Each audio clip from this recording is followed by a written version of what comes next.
بسم الله الرحمن الرحيم.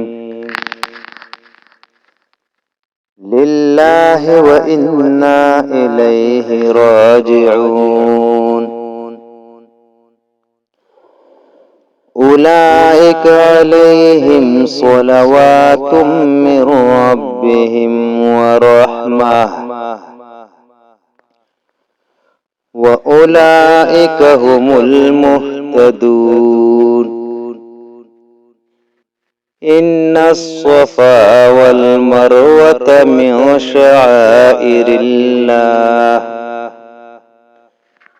فمن حج البيت أو اعتمر فلا جناح عليه أن يطوف بهما، ومن تطوع خيرا فإن الله شاكر عليم. إن الذين يكتمون ما أنزلنا من البينات والهدى من بعد ما بيناه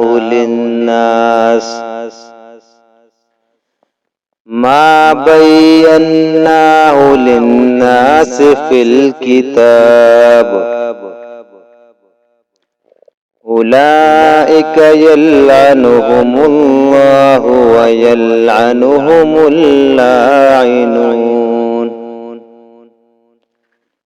إلا الذين تابوا وأصلحوا وبينوا فأولئك أتوب عليهم،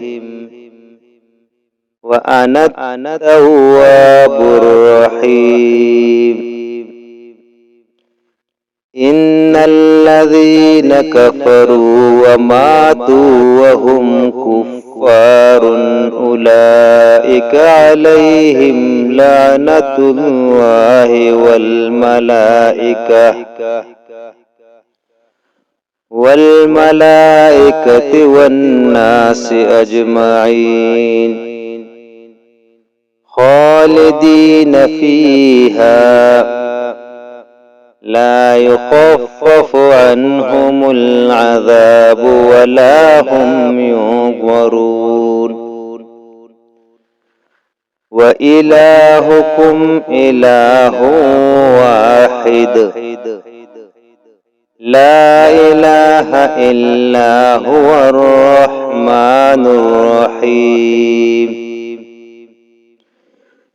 إن في خلق السماوات والأرض واختلاف الليل والنهار والفلك التي تجري في البحر بما ينفع الناس وما أنزل الله من السماء من ماء فأحيا به الأرض بعد موتها وبث فيها من كل دابة، وتصريف الرياح والسحاب المسخر بين السماء والأرض لآيات لقوم يعقلون. ومن الناس من يتخذ من دون الله أندادا يحبونهم كحب الله، والذين آمنوا أشد حبا لله. ولو يرى الذين ظلموا إذ يرون العذاب أن القوة لله جميعا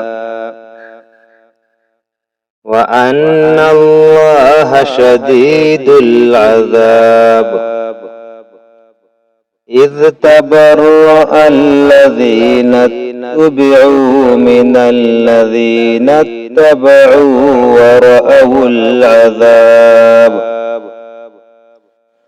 ورأوا العذاب وتقطعت بهم الأسباب وقال الذين اتبعوا لو أن لنا كرة فنتبرأ منهم كما تبرؤوا منا كذلك يريهم الله أعمالهم حسرات عليهم وما هم بخارجين من النار يا أيها الناس كلوا مما في الأرض حلالا طيبا ولا تتبعوا خطوات الشيطان إنه لكم عدو مبين إنما يأمركم بالسوء والفحشاء وأن تقولوا على الله ما لا تعلمون وإذا قيل لهم اتبعوا ما أنزل الله قالوا بل نتبع ما ألفينا عليه آباءنا أولو كان آباؤهم لا يعقلون شيئا ولا يهتدون ومثل الذين كفروا كمثل الذي ينعق بما لا يسمع إلا دعاء ونداء صم بكم عمي فهم لا يعقلون يا أيها الذين آمنوا كلوا من طيبات ما رزقناكم واشكروا لله إن كنتم إياه تعبدون